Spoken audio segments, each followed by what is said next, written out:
Ölkəyə xaricdən süd idxalı 35% artıb.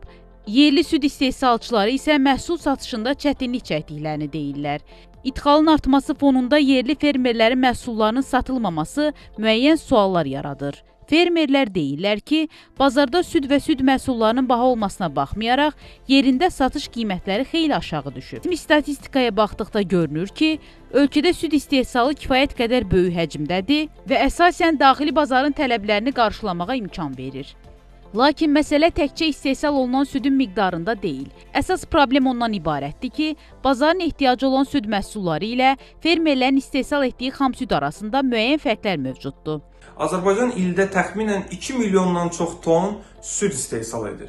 Rəsmi statistikaya baxdıqda görünür ki, ölkədə süd istehsalı kifayət qədər böyük həcmdədir və əsasən daxili bazarının tələblərini qarşılamağa imkan verir.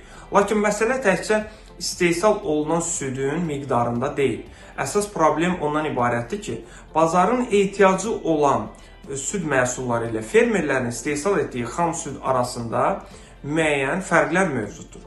Kamran Hacıyev deyir ki, yem bazasının məhdudluğu, cins heyvanlarının kifayət qədər inkişaf etməməsi, müasir texnologiyaların hər yerdə tətbiq olunmaması da yerli fermerlər üçün problemləri daha da artırır.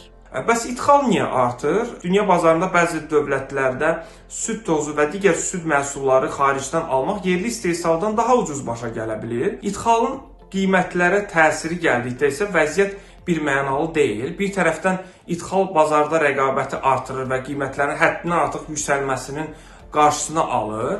İstehlakçı daha çox seçim əldə edir. Digər tərəfdən isə həddindən artıq idxal yerli istehsalçıların satış imkanlarını azalda bilər. Fermerlər məhsulu satmaqda çətinlik çəkdikdə investisiya etməyə həvəsi azalır. Nəticədə uzun müddətli dövrdə yerli istehsalın inkişaf tempi zəifləyə bilər.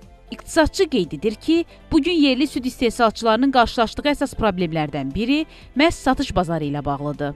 Fermerlər istehsal etdikləri südün hamısını istədikləri qiymətə sata bilmirlər. Ümumilikdə isə Azərbaycanda süd çatışmazlığı yoxdur.